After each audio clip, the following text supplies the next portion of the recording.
Hello everyone, how are you? Welcome to Living Faith Assembly online children service. Now, if you've joined us before, we are glad that you decided to fellowship with us again this morning. And this is the first time you're joining us. We want to say a very big welcome to you. We hope you're blessed and we hope you have fun in God's presence in Jesus' mighty name. Amen. Now, quick question. How is everyone doing today? Hands up if you've gone to the park this week. Hands up if you've seen your friends this week. Hands up if you've gone for a picnic this week. I hope you're trying to enjoy the summer and the weather, the little bit of it anyway. Now, before we go into our service, I would like us to close our eyes and say our opening prayer. Will you join me? Yes, let's do it. Father, Lord, we thank you today. Thank you, Lord, for another time to be able to come into your presence and fellowship with you. Father, we ask as we gather, Lord, we pray may we have fun, may we be blessed, and may we learn from you, Lord. In Jesus' mighty name we've prayed. Amen. Now, what time is it? Yes, that is right. It's praise and worship time. I want you to sing, I want you to dance, I want you to jump. I just want you to have fun and just praise God. Go crazy praising God. And I will see you in a bit. Bye.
Hello everyone and welcome back. I hope you had so much fun praising and worshiping God. Now, who can remind us of what we spoke about last week? That is right, we spoke about patience. And we said patience means to simply wait. And we said while we are waiting, we shouldn't complain, we shouldn't grumble, but we should be still and hope that whatever God has promised us will come to pass in our lives. And we looked at a very, very great example last week. We looked into the story of Abraham and Sarah. And we saw how Abraham and Sarah waited patiently for God to bless them with a child. And at the end of it, they were blessed with a beautiful baby boy. Now, this week, we are going to look into the story of Joseph.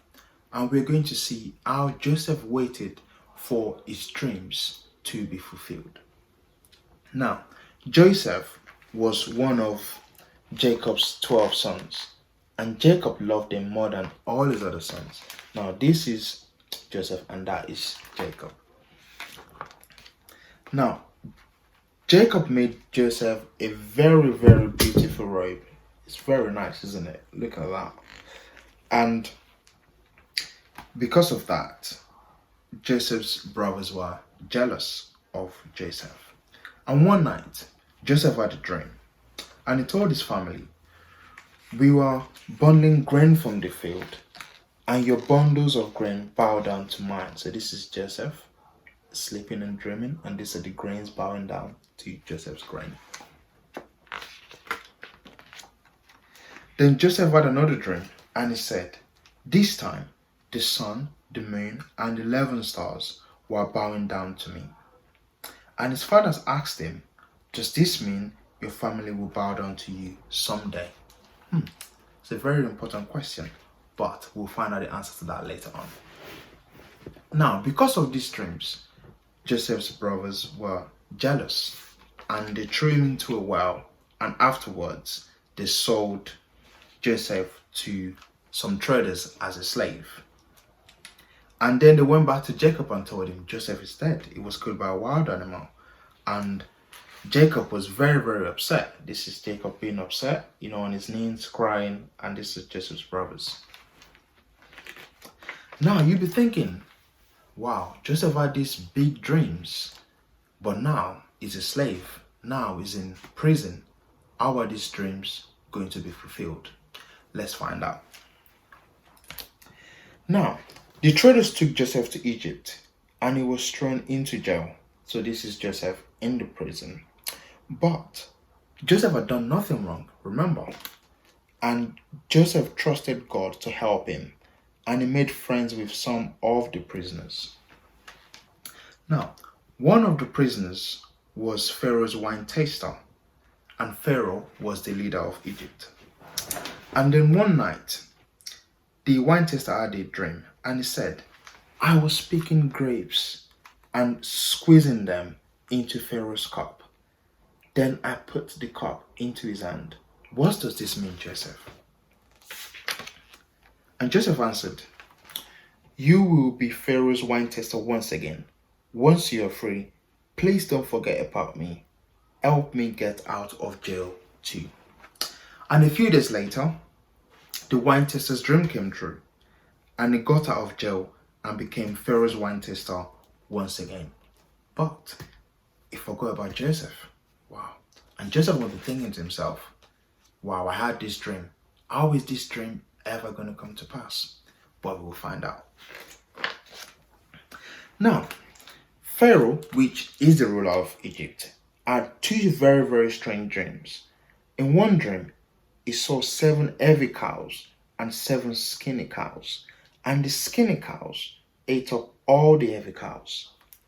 And in another dream, Pharaoh saw 7 healthy plants, and he saw 7 dried up plants, and the dried up plants ate up all the healthy plants, and Pharaoh was confused. So there's Pharaoh thinking to himself, these dreams don't make sense. And Pharaoh went to his wise men and told them, "Can you interpret these dreams for me?" But Pharaoh's wise men were confused also. Then the wine taster remembered Joseph, and he told Pharaoh, "Joseph can interpret your dream for you." And with God's help, Joseph was able to interpret the dreams for Pharaoh. And Joseph said, "For the next 7 years, plenty of food will grow. For 7 years after that, not enough food will grow because there will be no rain." And Pharaoh said to Joseph, "Joseph, you are a very wise man. I will make you ruler over Egypt. So this is Joseph interpreting the dreams to Pharaoh. Wow. From prison to being ruler of Egypt. That is amazing. Now, the first 7 years came, and Joseph was in charge of gathering extra food for the people of Egypt. That way, when there was no food, they will have enough stored up to feed the people. Now, when the 7 hard years began, the people in all the other countries had no food. And even Jacob's family and Joseph's brothers, they had no food. And they had to come to Egypt to buy some food. Now, when Joseph's brothers arrived in Egypt, they went to Joseph and bowed down to him. There is Joseph. See, his attire is changed, looking nice. He's got a crown and everything.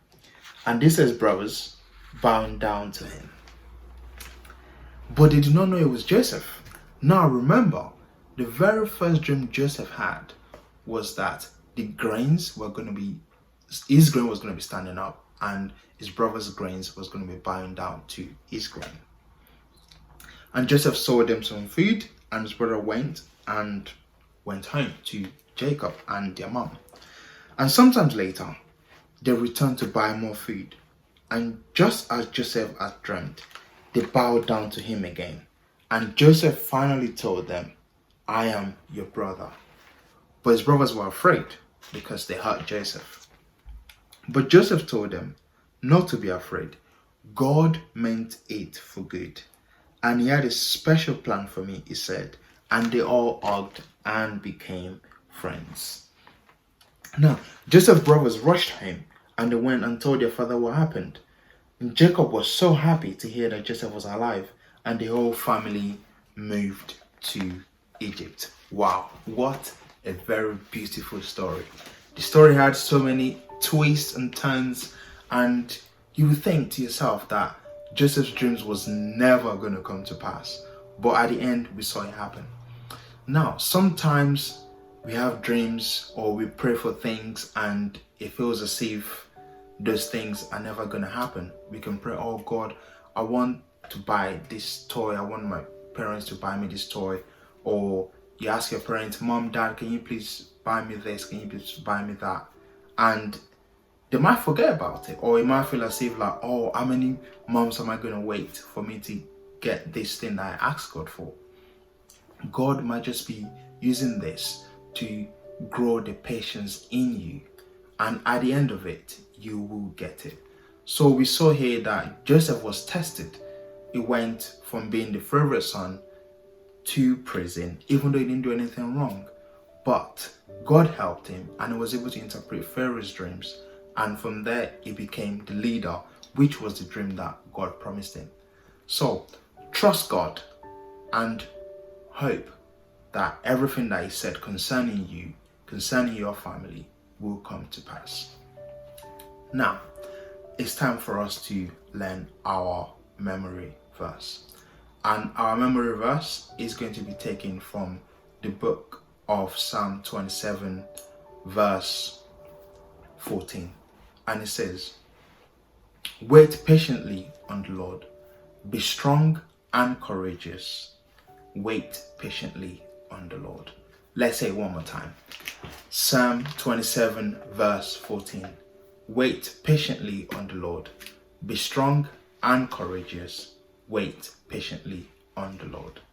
I hope you've had so much fun. I hope you've enjoyed our story today. I want you to practice your patience this week. Just say like, okay, I'm going to wait 5 seconds, 10 seconds. Let's see what happens. And so when you pray to God, wait and trust that He will answer your prayer. Just before we go, I want us to say our closing prayer. Father, we thank you, Lord, for today. Thank you, Lord, for another time to gather and to learn from you.